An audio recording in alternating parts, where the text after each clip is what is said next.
नवी मुंबईत घडला इतिहास। भारतीय महिला क्रिकेट संघाने पहिल्यांदाच वनडे विश्वचषक जिंकत संपूर्ण देशाचा अभिमान उंचावला। हरमनप्रीत कौरच्या नेतृत्वात या संघाने दक्षिण आफ्रिकेला पराभूत करून महिला क्रिकेटच्या नव्या युगाची सुरुवात केली आहे। नवी मुंबईच्या डी.वाय. पाटील मैदानावर झालेल्या अंतिम सामन्यात भारताने प्रथमच फलंदाजी करत 299 धावांचा भक्कम डाव उभारला। स्मृती मंथाना आणि शेफाली वर्माने शानदार सुरुवात दिली, तर हरमनप्रीत कौरच्या दमदार 87 धावांच्या खेळीमुळे भारताचा डाव अधिक मजबूत झाला।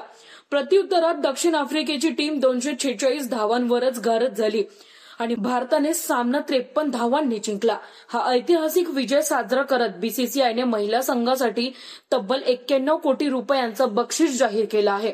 बीसीसीआय सचिव देवजीत सैकिया यांनी सांगितलं की या बक्षिसात खेळाडूंसह कोचिंग स्टाफ आणि सहयोगी कर्मचाऱ्यांचाही समावेश असेल। त्यांनी जय शाह यांच्या महिला क्रिकेटमधील 300% पुरस्कार वाढीचं कौतुक केलं।